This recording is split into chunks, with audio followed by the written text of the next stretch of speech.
much for the invitation to be a speaker at the Economist Forum today and to speak about the future of money.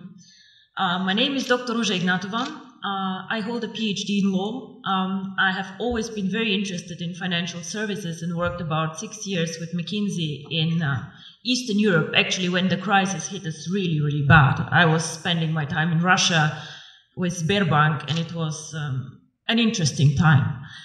I want to speak today about, as I said, the future of money, the future of payments. And I am, how to say, a bit sad to listen to the speaker before me, who are having such a gloomy outlook, focusing on all the issues that the region faces, and showing us a future where we have to do a lot of catching up in Eastern Europe, a lot of work, a lot of tasks, a lot of issues. So I would like to take a bit of a different approach. I would like to show people that Eastern Europe can innovate, that Eastern Europe can bring growth, that we are not just a follower country catching up, but actually that we also can show the world that we can do a lot. Our company, which is very young, 1.5 years old, actually writes history currently with cryptocurrency. OneCoin currently reached a market capitalization of $1 billion 3 days ago, which makes me extremely proud. And we have a network of 650,000 users over 190 countries, and we come from Eastern Europe. We started actually in this country. We had the idea in this country, and we do not only describe the future of money, actually we take a very active approach of shaping the future of money. So, Southeastern Europe is a very good place to live, and I'm born here. I have been not raised here the whole time, but I feel home here. But however, even we cannot take an isolated approach and see ourselves as an own microcosmos. The world is getting smaller and smaller. We are living in a world with globalization. Technology is developing at a speed that makes me dizzy sometimes, seeing what happens around us. And all the innovative companies like Facebook, Google, Apple, all of them, unfortunately, are either not even coming from Europe, or like we are just a follower and just saving all our money in Eastern Europe, which is a lot of money for us to go and to buy the newest iPhone outside. So with globalization, the world becomes much smaller, much more transparent, and the needs of consumer and of companies actually change a lot. We have a lot more needs for cross-border transactions. Even as a simple customer, I have to do a lot of shopping, a lot of things outside my country. So, of course, this is a need that we need and we have to address with a company. So, what is the future of money? In my opinion, the future of money, or a big part of the future of money, will be outside the banking system as we know it today. Traditional businesses either will change or new entrants will come in the market. One of the most spectacular entrants that I've been following now for about 5 years is Bitcoin. Now, Bitcoin is a cryptocurrency, the first cryptocurrency, the biggest cryptocurrency currently. And these people who created Bitcoin, nobody officially knows who they are, have my fullest respect for the innovation, disruption, and value creation that they actually did to the financial market. Of course, wherever there's value creation, speculators come, and a lot of turmoil can happen, but these people created something new and something really exciting. Bitcoin and the blockchain technology, which makes financial services independent from governments, independent from regulators even, and independent from banks as we know them, already starts changing the world we live in. However, Bitcoin until now and the more sophisticated cryptocurrencies have been a payment system, an investment system for the either very sophisticated people out there with a very, very solid IT background, for the smart ones, or for the elite who has a lot of money and diversifies their portfolio with a new exotic investment like Bitcoins. The market is still not very big, with a market capitalization fluctuating between 2 and 3 billion, transactions happening every day about 200 million euro. So we still have a lot of potential to grow in the cryptocurrency market, but we see a start. So We have been, or are we still an emerging market? I'm not sure what is politically correct to say, but emerging markets are out there. And we can speak about Latin America, we can speak about Asia, we can speak about Africa, extremely interesting market actually, which is like catching up now. And we can speak about also the small Asian countries.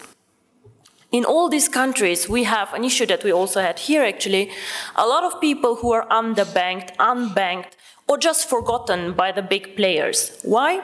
Because they're poor, because they have needs that are not that interesting in the transactions, or simply because some of these people do not have proper documents. I have been in countries where people, every one of them has a smartphone, but has no proper ID card. So how do these people bank? I have been in Singapore and seeing Indian people working very, very hard to support families in India. How do these people send money to their families and to their loved ones?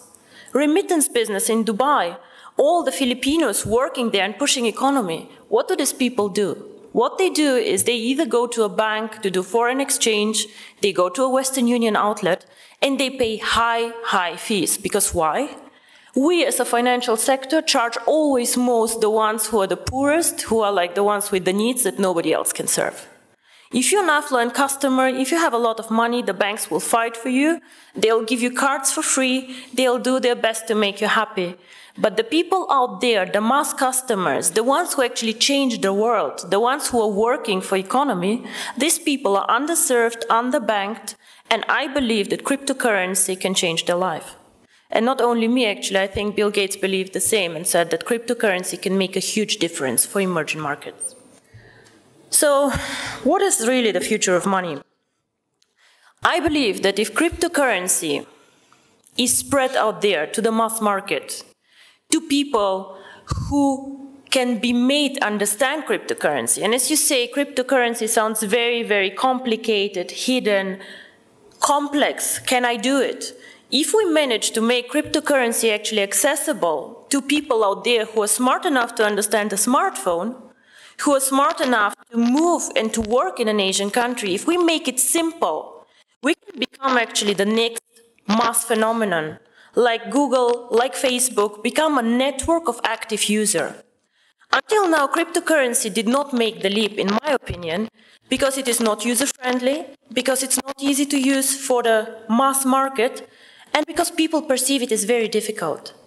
So the person or the company who makes it actually to make cryptocurrency easy to use, accessible in the markets that need it, and this is not the US, gentlemen, this is the emerging markets where people want to work with it, to use it.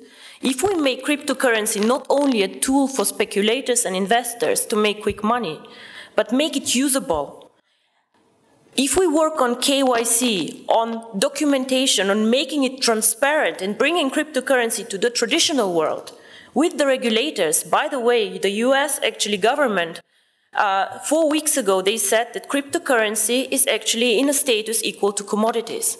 So it means that actually cryptocurrency can be treated like virtual gold. Commodities is gold, is silver, platinum, and apparently bitcoins. So the future of money can be searched, I think, outside the banking system because we are still more flexible. We do not fight the issues that the banks have. And because we think that the next big thing is based on technology, on the internet, and on the network phenomenon that we see in all these big companies out there. I think if we manage to provide a consistent strategy, a case to use the currency, and an easy access, which is aligned with the regulators out there, transparent, safe, cryptocurrency can actually be one of the preferred methods of payment, and not only bank transfers, card transfers, and all the traditional ways that we deal money with. My future, or my vision actually, is the one card, making cryptocurrency one currency like the euro, like the dollars, that you just can go and spend with your card, which can be a Visa, MasterCard, China Union Pay, whatever. Make it a real currency that people just can go and spend out there. I have done my job whenever all of you can go with their card and just spend OneCoins for a dinner. This is when cryptocurrency actually became real for me. And I'm very, very curious how the next 2 to 3 years will work out for all of us. And I hope I'm right, that the future is with technology and with us. Thank you very much.